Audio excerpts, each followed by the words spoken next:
ने अपनी माँ के कहने पर गांव में शादी कर ली थी। लड़की का नाम था सुनीता।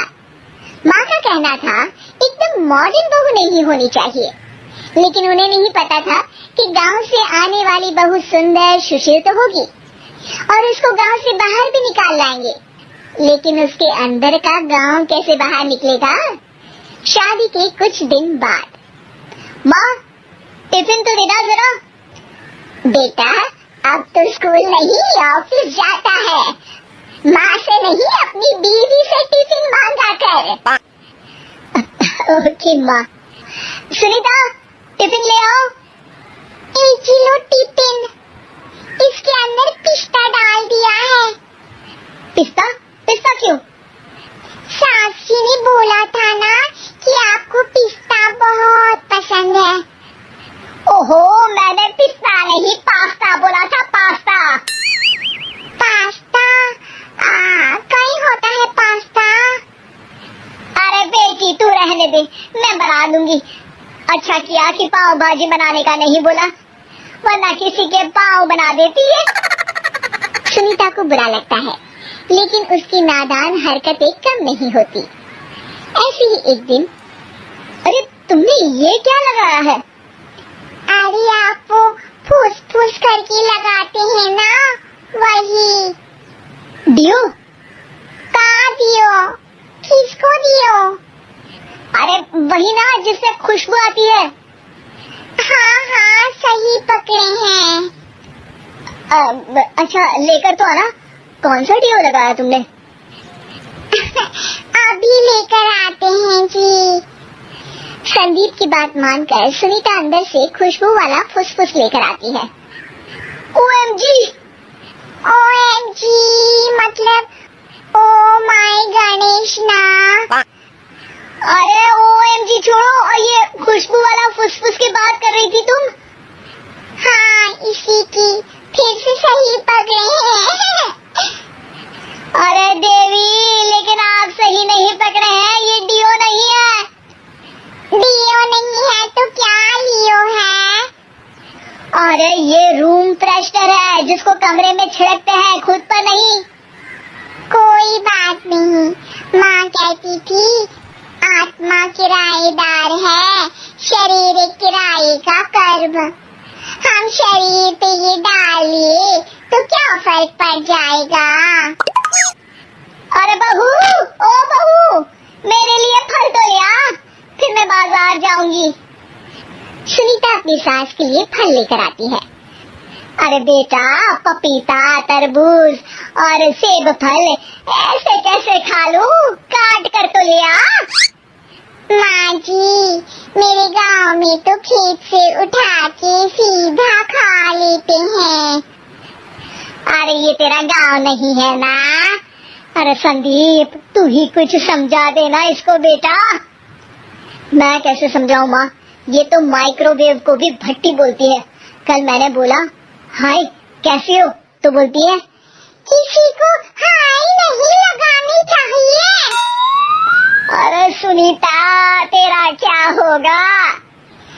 अभी तो कैसे बताऊं माँ जी, अभी हम कुछ करेंगे फिर पता चलेगा क्या होगा, लड़का या लड़की। हे भगवान, कहाँ से आ गई है? रामपुर से जी, आप ही तो लेकर आए थे मुझे। अरे मुझे माफ कर दो। पहले कोई गलती तो करिए जी, आपकी तो सारी गलती माफ कर देंगे हम। हाँ अरे बहू, मेरी बात सुन। फल यानी कि फ्रूट जब भी लाए ना तो काट कर लाना, ठीक है? जी ठीक है माँ जी, फल यानी फ्रूट यानी काट के लाऊंगी। सुनीता रोज ही कोई ऐसी हरकत कर देती जिसकी वजह से उसे घर में 2 बातें सुननी पड़ती। एक दिन, माँ मेरे बॉस घर पर आने वाले हैं शाम को, उनका बर्थडे है, फैमिली साथ नहीं रहती उनके, तो यही पार्टी कर लेंगे। उनको अच्छा लगा तो शायद मेरा प्रमोशन भी हो जाएगा। मैं ना फ्रूट केक लाकर फ्रिज में रख दूंगी और तेरे साथ आज खाना मैं बनाऊंगी ताकि जब साहब आए तो खाने में कोई गड़बड़ ना हो। शाम को जब सारी तैयारियां हो जाती है, संदीप के साथ बड़े साहब भी घर आते हैं। फ्रूट केक तो ले आना बहू, फिर खाना खाएंगे। और इस सब की क्या जरूरत थी, आपने बुलाया वही काफी है। सर, आपका परिवार शहर में नहीं है तो हम ही आपके परिवार जैसे हैं सर। इतने में ही सुनीता फ्रूट केक लेकर आती है और बड़े साहब की टेबल पर रख देती है और जैसे ही केक के ऊपर का बॉक्स हटाती है, ओह, ये क्या है? केक तो कटा हुआ है, मैं तो ऐसा नहीं लाई थी।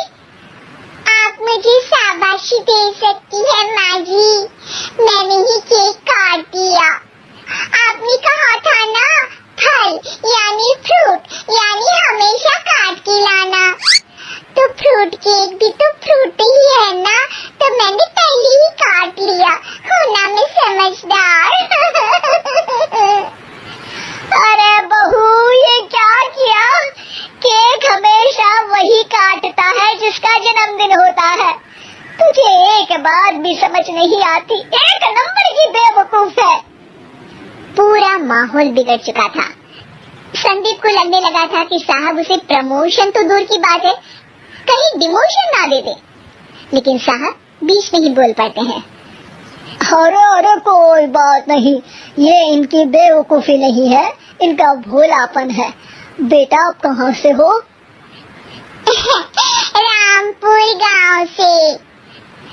अरे वाह, गांव से, फिर तो आपके गांव में ताजे फल और सब्जियां मिलते होंगे। हाँ, सही पकड़े हैं, हम तो काटते भी नहीं, सीधा खा लेते हैं। मैं ना एक बार तुम्हारे गांव घूमने जरूर चलूंगा। क्यों संदीप, ले चलोगे ना? मुझे गांव घूमना बहुत पसंद है। बस फिर क्या था, संदीप और सास दोनों खुश हो गए क्योंकि साहब को सुनीता ने गांव की बात करके खुश कर दिया था। अब संदीप का प्रमोशन पक्का था। शिक्षा, कभी भी किसी भी गलती पर घबराना नहीं चाहिए। हो सकता है कि उस गलती की वजह से आगे बड़ा फायदा हो जाए।